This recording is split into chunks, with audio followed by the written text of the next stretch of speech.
Hurry, please go in.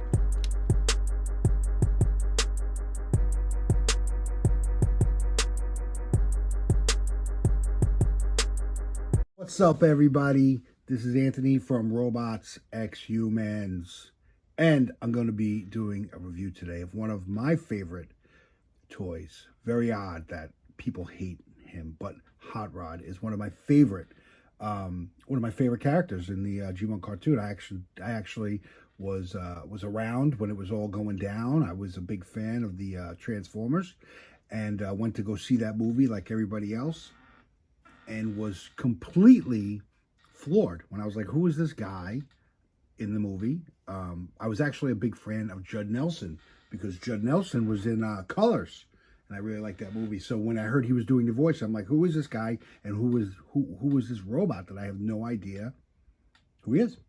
Anyway, Hot Rod. So here he is.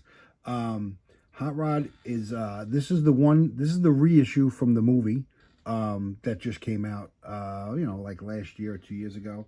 I picked it up because I love the colors. I love the pink kind of magenta over the red that originally was given.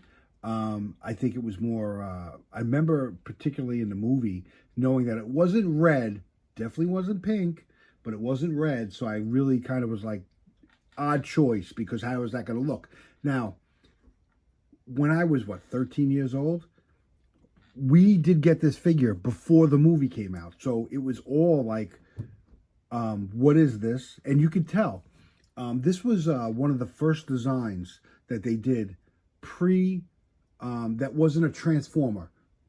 After G1 came out, after the first series and the second series, they started designing toys for Transformers. Before that, they were just toys that were being reissued from Diaclone, from Microman, from all these other Japanese cartoons or IPs, and they're making them into one big Transformer show saga.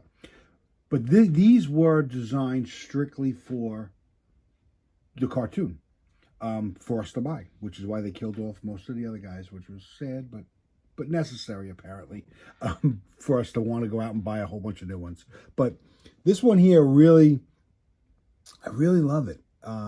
It's just, everything about him was just so cool.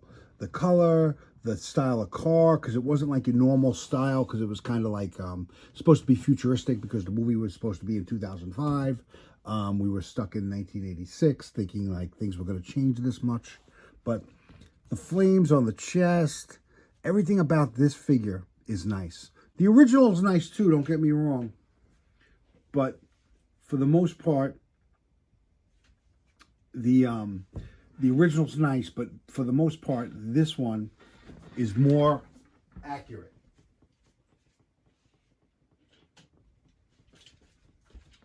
The original looks like this. So the colors, you can see, completely different. Different red. The chest is a little more,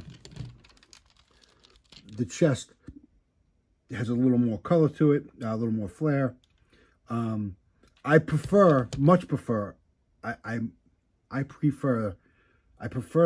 way the flames are here, because they're simpler. And that is more reminiscent of the movie to me. Also, the MP is also like more simple, because that's the way they were.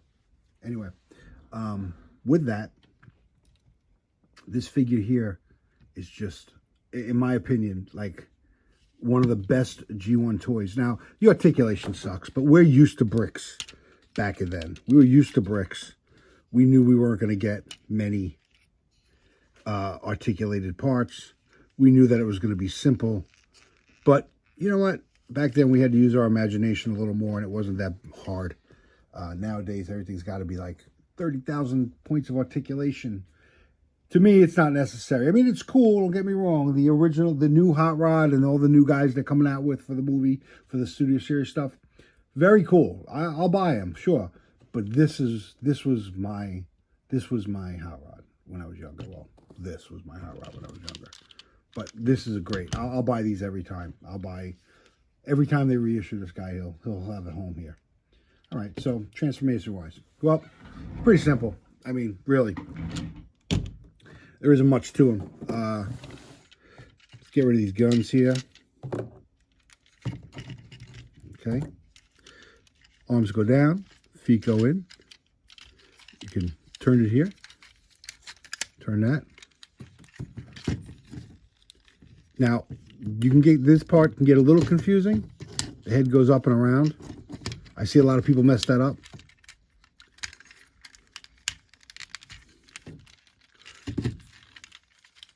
Sorry, these go in like so. Pull this out. Turn it around. Push these in. And guess what? You got a futuristic car of some sort. Really cool though. Can roll. Rolls awesome.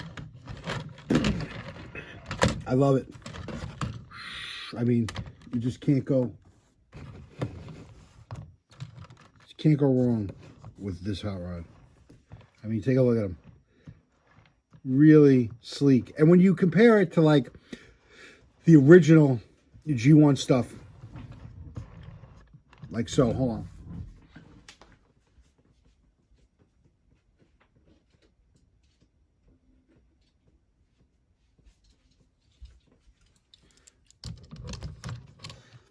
You know,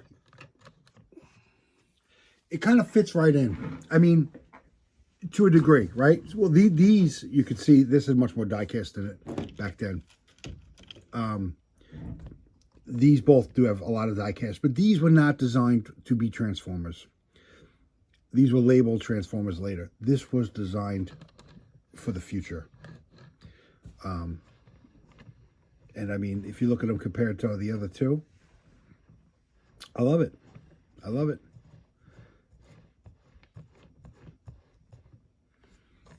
Really, really fun. Because it's this version, you don't get the really nice chrome. All the gray is really muted here. You don't get the you don't get the flare on the color here, because you know what, this color is very nice as well. But this is just, if you're going to do a movie one, do a shot of the movie. If you're going to do a movie one, you're going to see this is more the color, and I love it. I think it's a lot of fun. Oh, this is my hot rod review, movie hot rod review. Thanks for checking it out over here at Robots X Humans, and I'm hoping to do more reviews. Awesome.